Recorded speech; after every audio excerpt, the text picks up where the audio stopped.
Shri Kalika Tiwari educational welfare society के तत्वाधान में चलता फलता फूलता केटी पब्लिक स्कूल आज अपने इस कार्यक्रम का 11वां साल मनाने जा रहा है, जो सफल पूर्वक संपन्न होते हुए मुझे प्रतीत हो रहा है।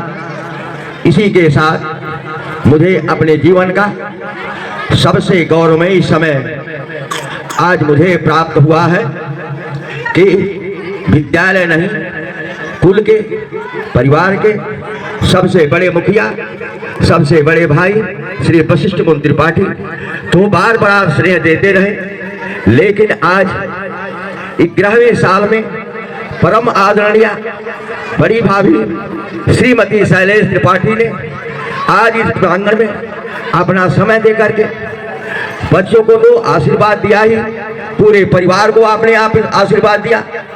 इस तरह आप सबका जो संरक्षण और परिवार के प्रति सम्मान का जो अगाध प्रेम मिला है, इससे निश्चित ही यह विद्यालय निरंतर आगे बढ़ता जाएगा।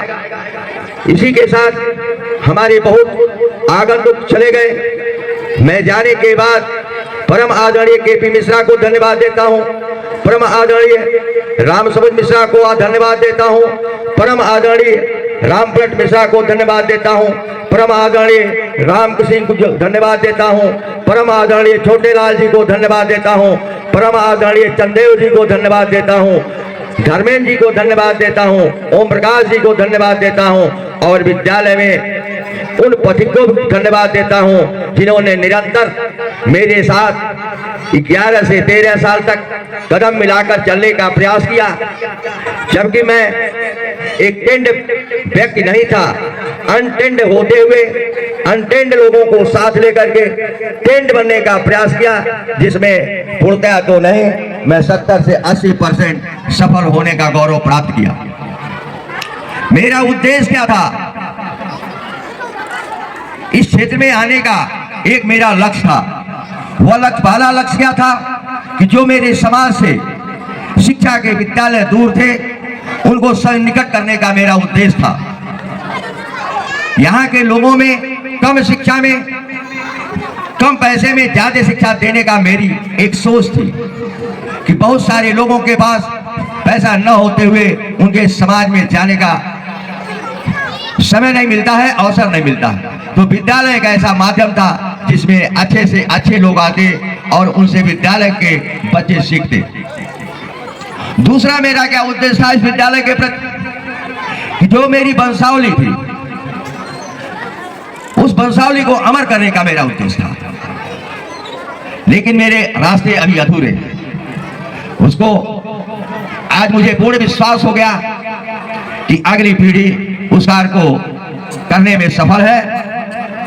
तो मैं इसी के साथ मैं इस मंच से शिवम त्रिपाठी जी, आकांक्षा त्रिपाठी जी, प्रशांत जी और सन्नी जी को मैं आज ही से आगाह करता हूं कि जो संस्था की धरोहर है, जो संस्था का स्नेह है, जो लोग संस्था के प्रति अपना समय समर्पित किए हैं, बच्चों के अंदर वह सारे गुण आने चाहिए।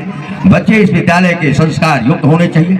विद्यालय तो बहुत खुले हुए हैं, लेकिन उन विद्यालय से मैं अपने विद्यालय को, मेरा नहीं आप सबका जो विद्यालय है, मैं इसको भिन्न समझता हूं। मेरा उद्देश्य है कि थोड़ी सी किताब की जानकारी कम जरूर मिले, लेकिन समाज में रहने का भरपूर ज्ञान और गौरव उनको प्राप्त हो। समाज में रहने का अगर गौरव प्राप्त है, समाज में रहने का, बैठने का अगर आपको पास शैली है, समाज में खड़े होने का आपके पास तरीका है, सलूक है, लोगों से बात करने का सलीका है, पहनावे का सलीका है, बैठने का सलीका है, तो निश्चित रूप से यहाँ के बच्चे कहीं असफल नहीं होंगे। शिक्षा के साथ साथ संस्कार का होना जरूरी है। इस नाते हमारा पूरा भविष्य में यह प्रयास रहता था कि यहाँ के बच्चे किताबी ज्ञानों के साथ साथ सामाजिक ज्ञान रखें, सामाजिक समृद्धता रखें। इसी नाते सांस्कृतिक कार्यक्रम जो कराए जाते थे, आज मैं अपने अनुभव का एक चीज आप लोगों के साथ शेयर करता हूं। जो बच्चा आज इस मंच पर आ गया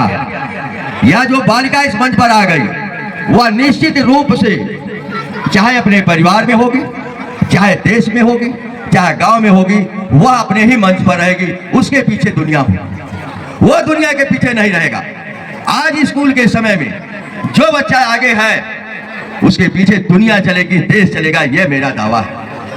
चाहे वह किताबी ज्ञानों से आगे हो, चाहे वह बौद्धिक ज्ञान से आगे हो, चाहे वह सामाजिक ज्ञान से आगे हो, चाहे वह धर्म के ज्ञान से आगे हो, चाहे वह राजनीतिक क्षेत्र में आगे हो, चाहे वह वैज्ञानिक क्षेत्र में आगे है।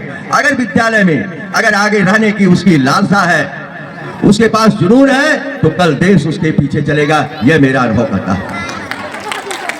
इस नाते मैं अपने टीचरों से यह प्रार्थना करता हूं, आप हो सकता है उनके बराबर न पढ़ा पावे, गार्जियन की सोच के बराबर न पढ़ा पावे, लेकिन आपने 1 दशक 2 दशक 3 दशक का समाज देखा है।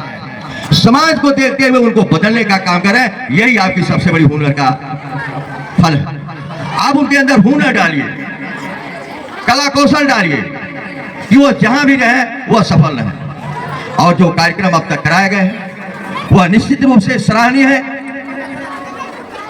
मैं उनको भी धन्यवाद देता हूं जिन लोगों ने इस कार्यक्रम को सुनियोजित तरीके से संपन्न कराया।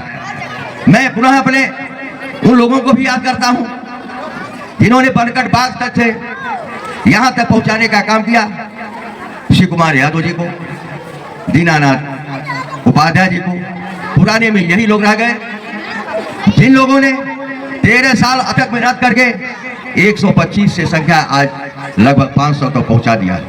मैं इन लोगों से यह जरूर प्रार्थना करूंगा, अगर आप लोग इस क्षेत्र में रहेंगे तो निश्चित रूप से आप अपना इस विद्यालय को आप आशीर्वाद देने का प्रयास करेंगे।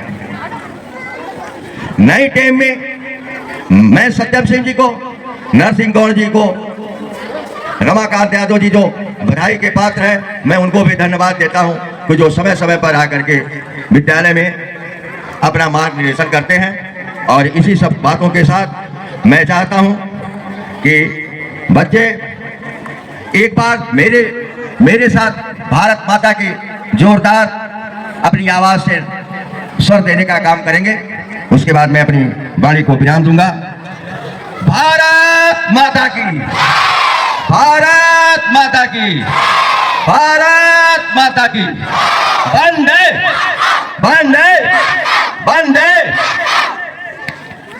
गणतंत्र दिवस, गणतंत्र दिवस 26 जनवरी, 26 जनवरी। चंद्रशेखर आजाद, चंद्रशेखर आजाद, सुभाष चंद्र बोस, सरदार भगत सिंह, बाल गंगाधर तिलक, राम प्रसाद बिस्मिल, बटुकेश्वर दत्त, राजगुरु सुखदेव, सरदार वल्लभ भाई पटेल, महात्मा गांधी, भीमराव अंबेडकर, पंडित जवाहरलाल नेहरू, ये लोग अपने कृतियों के नाम से अमर हुए हैं। लाख इन पर देश के लोग बुराई कहें या अन्य भाषाएं कहें, इन्होंने कुछ किया है तभी तक आज उनके जय घोष होते हैं, जय नारे होते हैं। मैं आप सबसे एक प्रार्थना है, बच्चों से प्रार्थना है कि अपने लिए एक जुनून पैदा करना। आज जो जुनून आज पैदा करोगे वह कल जुनून आपके हाथों में होगा। अगर खाली हाथ जुनून शिक्षा करने आए हो तो खाली हाथ ही वापस चले जाओगे, यह भी बात सत्य है। अगर किसी उद्देश्य से आप आए हैं इस प्रांगण में तो उद्देश्य को प्राप्ति लेकर के ही जाएंगे। अगर बिना उद्देश्य का आए हैं तो खाली हाथ चले जाएंगे। इन्हीं सब शब्दों के साथ मैं विद्यालय परिवार को सहृदय से धन्यवाद देते हुए कि आप लोगों ने अपना अमूल्य समय दिया। दुर्विजय जी का परिवार भी विद्यालय परिवार को बराबर स्नेह रखता था और दूर दराज से हमारे रोहारी से आए हुए अभिभावक, बनगढ़ से आए हुए अभिभावक, चोड़र से आए हुए अभिभावक यहाँ विद्यमान हैं। मैं इस मंच से सहृदय से सारे उपस्थित लोगों को धन्यवाद देता हूँ और इसी के साथ मैं अपनी बात को समाप्त करता हूँ। लेकिन एक बार फिर आप बोलेंगे वंदे वंदे वंदे। जय हिंद।